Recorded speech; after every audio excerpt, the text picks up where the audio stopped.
Hello, Giants fans. Welcome to Giants Baseball 101. I'm Gabe Vaughn, your host. So I was gone for a while, but now I'm back. This has been a week with mixed results for the Giants. You will notice I've put in a new picture, just for kind of the background. I decided this would be better. So, hope you like it, the bat and the glove.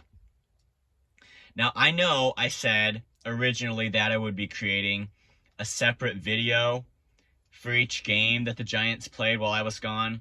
I realized just now that that would be extremely difficult.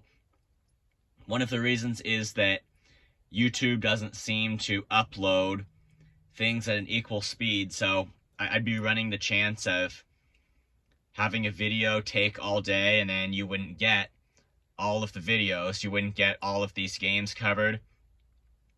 Whether that's YouTube that sometimes can take really slow on that, or whether it's just my internet, I don't know. But that's just, I'm just saying that all in all, I do think it is the best thing in this case to just create one video and try to summarize the 4 games that the Giants have had. So the question would be, do we have a really optimistic view of this week? Like that would be basically, okay, the Giants are hanging on. They already had a lead in wins versus losses. And do we say, okay, they're hanging on, they're by winning just enough games, they're making time pass and keeping their good standing? Or do we have a really pessimistic view and do we say, okay, it's going to get worse, trust me, they're not winning every game anymore and it's just going to get... And I would say, first of all, that yes, this 2-game, I would probably be saying, if I was just talking about the last game, okay, this 2-game losing streak, it's going to need to be turned around and we have to be able to expect a fairly good weekend. They need to win at least 2 of the remaining 3 games against the Marlins, I would say there. But it is also definitely true that as time goes by and the Giants hold their winning record, I think that they are holding a likely spot in the playoffs. I mean, maybe they would need to win some more net games that aren't canceled out by losses to get there, but I still think right now holding their spot as it is has been good.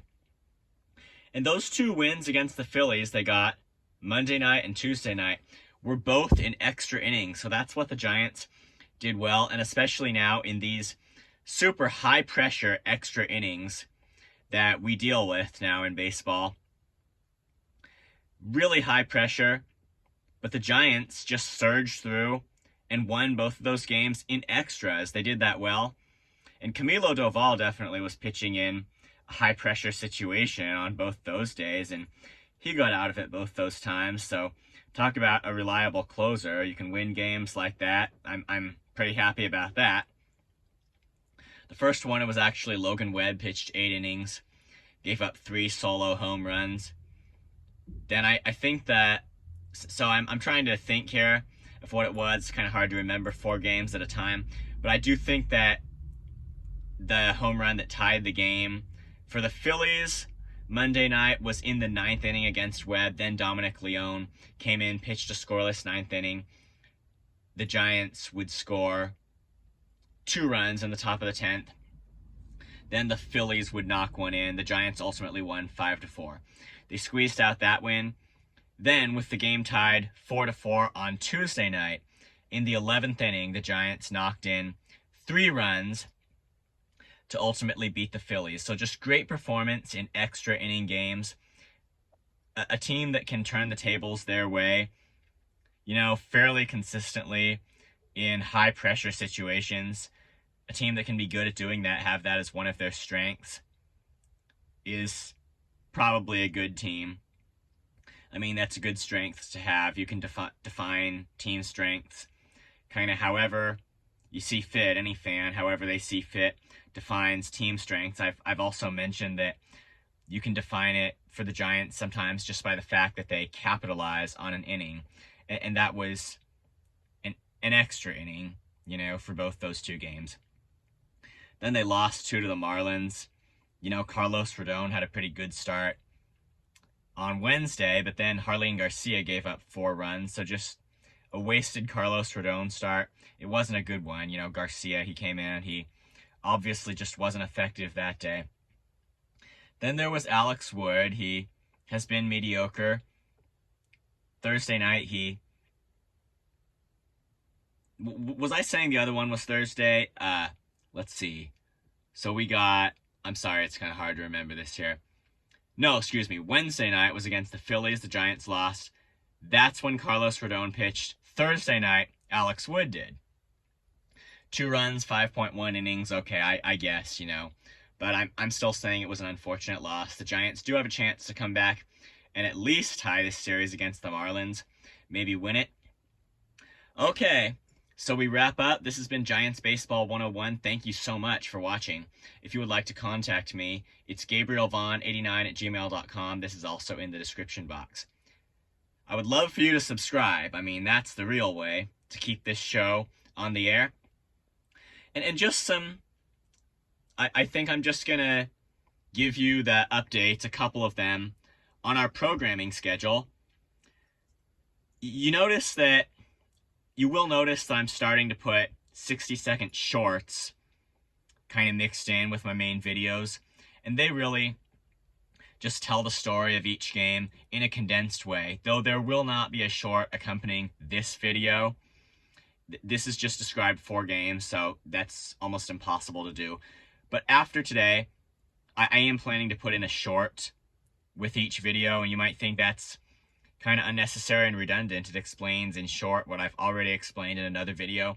So I'll just tell you now, the only purpose those things serve is to try to get more views, because I've heard people watch that. So that's the only purpose served by the shorts. I hope it doesn't make it any harder for you to find the video you're looking for. And the other thing is that tomorrow night, and this will be a separate video from the one that has been made for the game tomorrow. So 2 videos will be coming in tomorrow. But tomorrow evening, please join me just for a baseball discussion about, you know, it'll be a video without an accompanying game, but just join me for a baseball discussion about a topic. The video will be titled, What the Kruk and Kuip Thing Really Means for Baseball. That's what the Kruk and Kuip thing really means for baseball. Kruk and Kuip are Mike Krukow and Duane Kuiper, the Giants' former player announcers that they have. And in that video, I'm sorry if this seems random to you, but it's just something I like to do occasionally, a baseball discussion.